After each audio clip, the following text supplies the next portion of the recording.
Hello tout le monde, j'espère que vous allez bien, que vous avez passé de bonnes fêtes. Et je suis vraiment contente de vous retrouver pour cette dernière vidéo de 2021, qui sera aussi la première vidéo de 2022, où je vais vous présenter les 5 meilleurs livres que j'ai lus cette année, ou du moins ceux qui ont le plus marqué mon année 2021, ainsi que quelques livres que je souhaiterais lire l'année prochaine, en 2022. Pour ceux qui passeraient par ici pour la première fois, je m'appelle Maureen et sur ma chaîne on parle de livres et encore de livres.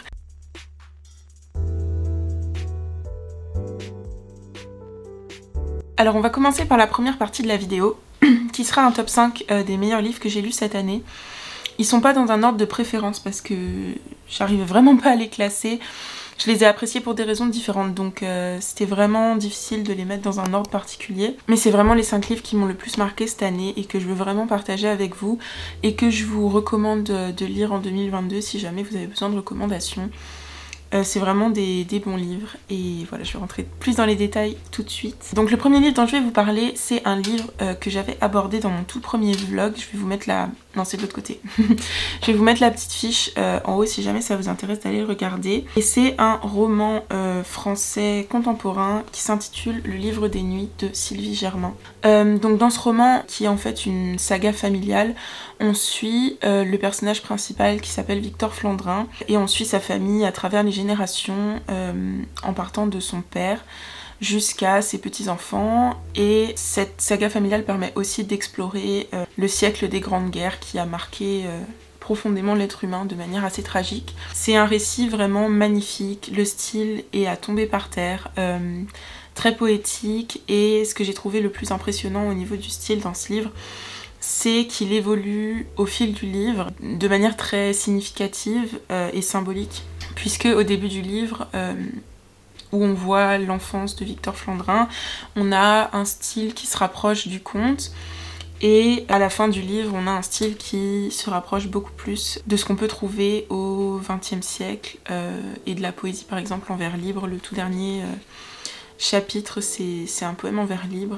Voilà, c'est assez incroyable de voir comment l'autrice, à travers le style, a réussi à transmettre la perte de l'innocence que l'humanité a vécue au XXe siècle. Donc voilà, c'est un livre assez magnifique, même l'histoire est géniale, il y a des notes de fantastique, de réalisme magique, et vraiment c'est un livre que je recommande à tout le monde. Il est juste incroyable, c'est un de mes livres préférés de cette année, vraiment. Ça faisait longtemps que j'avais pas lu un livre qui m'avait autant accroché, donc... voilà. Le deuxième livre dont je vais vous parler, c'est un livre de philosophie. C'est le livre sur lequel j'ai travaillé pour mon mémoire de M1. En fait, je vous en parle parce que c'est un texte pas très connu et qui gagnerait justement à être connu. C'est le traité de l'abstinence de Porphyre. Là, j'ai que le premier tome. Aux Belles Lettres, il est édité en 3 tomes, mais c'est un traité qui contient en fait 4 livres. Et dans ces 4 livres, Porphyre va énoncer tous les arguments anti-végétariens qui ont été prononcés dans l'Antiquité et y répondre, et aussi aborder en long, en large, en travers la question du sacrifice animal, de est-ce qu'il est légitime et légitimable. C'est un très beau traité néoplatonicien. Ouais, donc c'est vraiment un traité intéressant d'un philosophe du IIIe siècle qui est peu connu du grand public, mais en fait c'est un philosophe très important pour le néoplatonisme. Il était le disciple de Plotin, je sais pas si vous le connaissez, mais voilà, bon, j'aime bien la philo, donc si jamais ça vous intéresse, on peut parler plus de philo plus tard sur ma chaîne. Pour l'instant j'ai plus de projets littérature, mais si vous voulez qu'on aborde la philo, il n'y a pas de souci, dites-moi dans les commentaires ce qui vous intéresse. Mais ouais, voilà, j'étais vraiment heureuse de travailler sur ce traité, c'était vraiment passionnant de voir les liens avec le reste aussi de la philosophie antique qui aborde le végétarisme, la question des animaux, et d'essayer de voir s'il y a un lien, un débat entre ce texte et des textes chrétiens. Je vais pas en dire plus parce que si je commence à rentrer dans ce sujet, je vais pas m'arrêter de parler, et en fait je vais juste vous résumer mon mémoire, ce qui serait pas très intéressant pour cette vidéo en particulier. Mais voilà, j'ai adoré travailler sur ce livre, et c'est assez fou de se rendre compte qu'en fait dans l'Antiquité il y avait déjà des débats comme on a aujourd'hui sur cette question, et ce traité résonne vraiment encore avec des débats actuels, avec des arguments actuels, même si tous ne seraient pas forcément reconnus. Je vais arrêter de blablater sur ce livre parce que je pourrais en parler toute la vie. Et du coup je voulais aussi vous mentionner, mais ça fait pas partie du top 5, un livre qui m'a aussi aidé dans mon mémoire mais qui peut aussi se lire comme ça à offrir, ça peut être plutôt chouette. C'est une anthologie, donc c'est un recueil de plein de courts textes qui ont rapport aux animaux et au végétarisme. Et ce livre, c'est l'anthologie d'éthique animale de Jean-Baptiste Jean-Gène Villemer, qui est publié aux presses universitaires de France. Et donc vous allez avoir des textes assez courts, qui sont des extraits en fait de la pensée de plein de penseurs connus de l'Antiquité à nos jours, qui ont parlé du végétarisme, des animaux, de la souffrance animale. Donc je sais pas, par exemple on a un texte du Marquis de Sade, on a Percy Shelley, on a Zola, Schopenhauer, enfin voilà, Stuart Mill. Il y a vraiment plein de textes super intéressants, donc voilà, ça je vous le recommande. Voilà, je voulais juste vous parler rapidement de ce livre. Voilà, à titre indicatif. Alors, ensuite on reste dans l'Antiquité, même si le livre dont je vais vous parler est un livre contemporain. C'est un livre dont j'ai entendu parler partout sur YouTube depuis que je regarde des vidéos Booktube.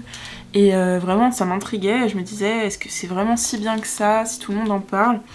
Et j'ai fini par le lire. En fait, petit secret, j'avais prévu que ma réaction à cette lecture soit ma toute première vidéo sur ma chaîne, mais au moment où je l'ai filmée, c'est-à-dire en avril peut-être, j'étais pas encore prête à sortir une vidéo toutes les semaines, j'étais pas encore sûre de quel genre de contenu j'allais faire.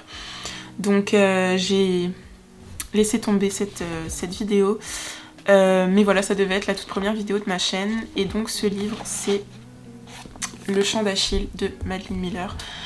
Pour tous les lettres classiques, c'est le Graal, parce que si on aime l'Iliade, ce livre va être assez sentimental, parce que du coup Madeline Miller, qui était lettre classique aussi, sent vraiment bien les personnages. C'est quelque chose que, enfin vraiment, j'ai trouvé d'assez impressionnant, c'est qu'elle sent vraiment les personnages, même dans Circé, que j'ai lu aussi cet été. Bon, j'ai préféré Le Chant d'Achille juste parce que l'Iliade, c'est un de mes livres préférés. J'ai lu aussi Circé et j'ai trouvé que...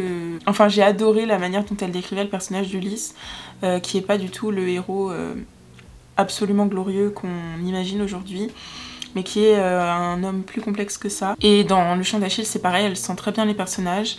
Donc pour ceux qui connaîtraient pas ce livre, Madeline Miller produit une réécriture de l'Iliade, et surtout elle nous présente la backstory de la relation entre Achille et Patrocle, qui sont deux des héros grecs qui vont se battre à Troie, et comment cette relation est affectée par les événements guerriers qui se déroulent à ce moment-là, et comment le destin d'Achille et sa demi-divinité va impacter sa relation.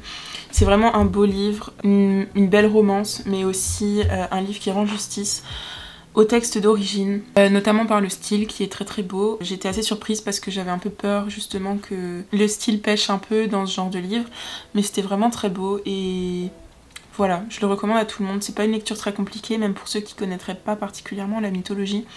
On peut s'attacher aux personnages si c'est la première fois qu'on les rencontre dans ce livre, et puis ça va probablement vous intéresser et vous donner envie de lire plus de mythologie, plus de textes antiques ou de livres qui ont un rapport avec la mythologie grecque et l'histoire grecque. Donc voilà, c'est un livre que je vais recommander juste pour ce qu'il représente, et c'est aussi un livre qui m'a rappelé pourquoi je faisais les études que je fais, parce que c'est des histoires qui méritent d'être toujours racontées de nos jours. Je suis assez fière que ce livre existe et c'est un livre que j'aurais aimé écrire moi-même, donc voilà, je vous le recommande chaudement. Alors le livre suivant, le quatrième livre, c'est un livre que j'ai lu assez récemment et qui est aussi présent dans un des vlogs lecture que j'ai fait, où je vous en parle vraiment en détail. Je me suis un peu beaucoup étalée parce que mes pensées n'étaient pas très en ordre sur ce livre. Je crois qu'elles le sont toujours pas en fait, parce que c'est un livre très riche, très dense, très complexe, mais avec une intrigue aussi assez incroyable. Pour moi, c'est l'équilibre parfait du livre qui expose des positions philosophique sur l'art, sur le bien, le mal, enfin, qui est dans la réflexion philosophique et dans l'intrigue et dans un récit passionnant et avec beaucoup de rebondissements et tout ça. Il y a vraiment tout dans ce roman, je le trouve vraiment chouette. Bon, je vais vous dire quand même de quel livre il s'agit. C'est Le Portrait de Dorian Gray d'Oscar Wilde. Bon, vous reconnaîtrez pas la couverture parce que c'est moi qui l'ai refaite. Je l'avais acheté dans une édition super pas chère et du coup j'ai choisi mon papier et puis j'ai refait la couverture. mais c'est bien le portrait de Dorian Gray. Qu'est-ce que je peux vous lire de ce livre? À part lisez-le. Évidemment, puisque c'est que des livres que j'ai aimés. Donc pour résumer l'histoire, on suit le personnage de Dorian Gray, qui est un jeune homme anglais du 19e siècle, et qui a ami avec un peintre, Basil, qui va faire son portrait et produire un tableau absolument sublime qui reflète toute la beauté et la jeunesse de Dorian. Et en voyant ce tableau, aussi influencé par un troisième personnage qui s'appelle Lord Henry, et qui lui considère que la beauté et la jeunesse valent mieux que la morale et le bien. Donc Dorian Gray, influencé par ce personnage, va faire le vœu un peu fou de garder pour toujours la même beauté qu'il a sur le tableau, quitte à y laisser son âme. Et en fait son vœu est réalisé. Son âme est transférée en quelque sorte sur le tableau, qui va imprimer sur lui-même les marques de tous les crimes et les choses horribles que va faire Dorian Gray au fil du roman, parce que justement toute la responsabilité de ses actes lui est ôtée quand il reçoit le don de ne plus avoir sur son visage les traces du temps qui passe et de ses actions. C'est des problématiques très intéressantes, la morale et l'art, et je pense qu'il y a une phrase de la préface qui résume vraiment tout l'intérêt du roman et tout ce que Oscar Wilde a voulu dire. There is no such thing as a moral or an immoral book. Books are well written or badly written, that is all. Et pour le coup c'est un livre très bien écrit. C'est un livre qui parle de moralité sans être pour autant un livre qui cherche à être un exemple de moralité ou d'immoralité d'ailleurs. Et c'était une très grande lecture et j'ai déjà hâte de le relire un jour pour pouvoir mieux digérer tout ce qui est dit. Mais ouais, c'est un livre très marquant et qui se lit vraiment bien. C'est un livre du 19e siècle, mais il se lit vraiment bien. Oscar Wilde est très drôle. Ça se voit aussi que c'est un auteur de théâtre parce qu'il y a toujours des rebondissements, des coups de théâtre et du drame. Donc voilà, c'est vraiment une lecture amusante et qui vous marque à jamais. Donc voilà, je vous recommande aussi ce livre. Je me l'étais gardé pour la fin de l'année pour finir en beauté et bah, ça a réussi. Et enfin, le 5e et dernier livre dont je vais vous parler, c'est un livre qu'il me tardait de lire. On avait étudié en prépa, on avait fait un commentaire d'un passage en anglais et ça m'avait vraiment subjuguée. Je me suis dit c'est quoi ce livre? Il m'avait intriguée dès ce moment et je l'ai enfin lu et je dois dire que ouais, j'étais assez bouleversée par l'expérience de lecture qu'il propose, non seulement à travers son propos et ses enjeux, mais aussi à travers le travail d'écriture. Et si je me destinais à écrire des livres, ce serait un roman qui vraiment, je pense, marquerait comment j'approche l'écriture, parce que la narration et la manière de raconter l'histoire est juste folle, vraiment passionnante et bien pensée. Et ce livre, c'est Beloved de Toni Morrison. C'est un des rares livres que je me suis payé neuf, parce que je voulais vraiment le lire. Et c'est une lecture que je regrette pas du tout, qui est vraiment très marquante. Et tout le processus d'écriture est vraiment intéressant. Je vous en avais parlé rapidement dans mon tag sur les classiques. Mais je vous remettrai le lien de l'interview de Toni Morrison qu'elle a fait où elle explique comment elle a écrit son livre. Et c'est fascinant, je trouve. C'est une autrice vraiment intéressante dont je vais lire beaucoup plus de livres cette année. Donc pour ceux qui ne connaîtraient pas, je vais vous raconter rapidement l'intrigue du roman. J'espère que ça va vous intriguer et donner envie de le lire. Donc en gros l'intrigue se déroule au milieu du 19e siècle et on suit dans une maison hantée par l'âme d'un bébé. Le personnage de Thais, qui est en fait la mère de ce bébé et qui vit avec son autre fille Denver et sa belle-mère Baby Suggs. Et en fait Toni Morrison a été inspirée par une histoire vraie d'une femme noire qui avait tué ses enfants parce qu'ils risquaient d'être enlevés par son ancien maître auquel elle avait échappé. Et donc elle a préféré les tuer plutôt que de les voir redevenir esclaves. Dans ce roman, Toni Morrison explore les relations que pourrait avoir ce bébé qui a été tué par sa mère et fait intervenir le seul personnage qui réellement peut juger cet acte et qui est l'enfant qui a été tué lui-même. Et ce que j'ai trouvé le plus impressionnant, c'est la manière dont Toni Morrison arrive à donner une voix personnelle à chacun des personnages, c'est-à-dire qu'il parle pas toujours au discours direct, on a beaucoup de discours en direct libre où on voit les pensées des personnages mais c'est pas forcément clair qui parle, elle dit pas je sais pas, Thais dit, Denver dit, mais on sait qui parle en lisant les phrases parce que le style a été travaillé pour qu'il soit propre à chacun des personnages et genre Ça c'est juste fou je trouve. Donc voilà, je vous recommande vraiment ce dernier livre qui est un monstre de la littérature américaine, c'est juste un chef-d'œuvre qui est assez difficile à lire parce que Toni Morrison a fait en sorte que le lecteur doive vraiment s'investir de manière consciente dans le roman pour suivre ce qui se passe.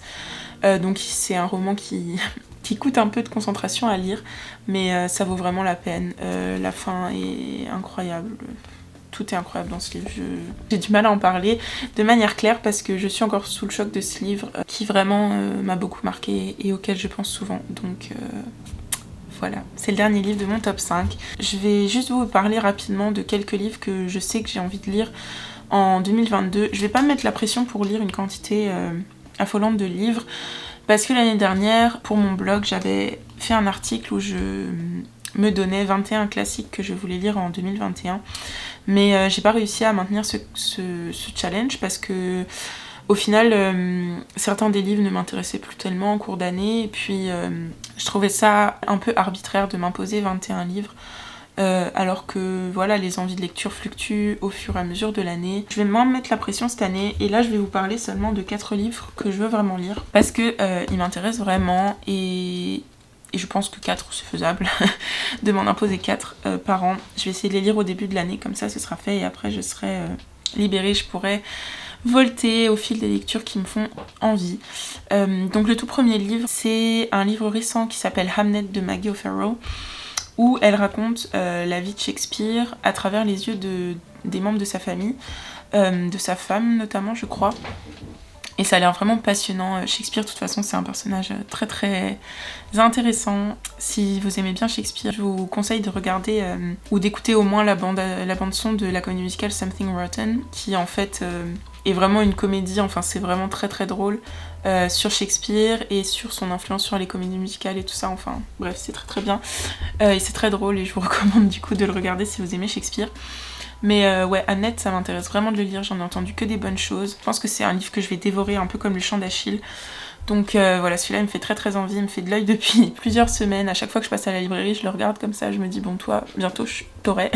Et voilà, donc ça c'est le premier livre que je veux lire cette année. Le deuxième, c'est en fait une relecture, plus qu'une première lecture. C'est un livre que j'avais lu il y a 4 ans à peu près. Mais que j'avais lu sur mon téléphone un peu rapidement. Du coup c'était pas une lecture très approfondie, donc j'aimerais bien en refaire une lecture maintenant que j'ai une copie papier. Et c'est Frankenstein de Mary Shelley. C'est un livre qui dès la première fois que je l'avais lu, s'était fait une place dans la liste de mes livres préférés, par les thèmes qu'il aborde, la manière de raconter, les différents personnages, la question du monstre. En fait je me rends compte que la question du monstre c'est une question qui m'intéresse pas mal. J'ai vraiment hâte de le reprendre et de voir ce qu'il a à me dire cette fois-ci, ce livre.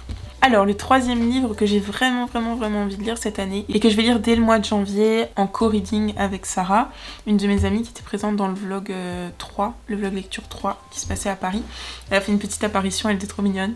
Donc on va le lire ensemble et c'est Aurélien d'Aragon. C'est un livre dont on a entendu beaucoup parler en prépa et qui commence par cette phrase: la première fois qu'Aurélien vit Bérénice, il la trouva franchement laide. C'est assez marrant, en fait on étudiait la pièce de Racine qui s'intitule Bérénice et on avait fait un parallèle avec l'incipit de ce roman qui vraiment s'inspire de cette pièce. Et comme c'est une des pièces que j'ai le plus aimé de Racine pour l'instant, enfin vraiment pour moi c'est une des plus belles pièces du théâtre classique qui existe, bah j'ai vraiment envie de lire Aurélien depuis longtemps. Et voilà, on va enfin le faire avec Sarah. Donc je sais pas encore exactement de quoi ça parle. Je sais que ça va être une histoire d'amour qui se passe au XXe siècle, entre cet Aurélien et cette Bérénice, et qui va être troublée par tous les événements politiques qui ont lieu au XXe siècle et qu'on connaît. Et voilà, j'ai assez hâte de le lire, je pense que ça va être un peu une épopée aragonienne. D'Aragon, j'ai lu plutôt de la poésie et je trouve que sa poésie est très complexe. Enfin, il y a beaucoup de références historiques et c'est assez compliqué à comprendre. J'espère que sous la forme d'un roman, ça sera plus accessible. Mais comme je l'ai déjà dit, c'est pas grave de pas tout comprendre la première fois qu'on lit un classique, surtout un classique d'un auteur qu'on trouve difficile. Donc Voilà, on verra ce qu'on en comprend. On va en débattre avec Sarah de toute façon, donc on va s'apporter chacune des éléments de compréhension. J'ai vraiment hâte de lire avec elle. Voilà, ça c'est le plan pour le mois de janvier. Et enfin, le dernier livre que je voudrais lire, c'est un livre vraiment pour l'être classique, je pense, bon, qui peut être lu par tout le monde parce que visiblement, de ce que j'en ai entendu, c'est un vrai chef-d'œuvre. Et puis j'en doute pas une seconde parce que l'autrice est vraiment incroyable. C'est une des premières femmes à avoir eu accès à une place à l'Académie française. Donc ce roman, c'est Les Mémoires d'Adrien de Marguerite Yourcenar.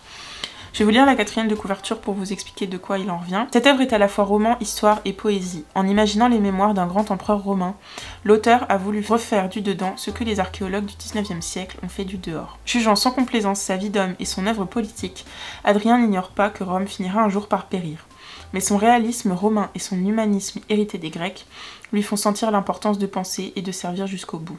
Je me sentais responsable de la beauté du monde, dit ce héros, dont les problèmes sont ceux de l'homme de tous les temps, les dangers mortels qui du dedans et du dehors menacent les civilisations, la quête d'un accord harmonieux entre le bonheur et la discipline auguste, entre l'intelligence et la volonté.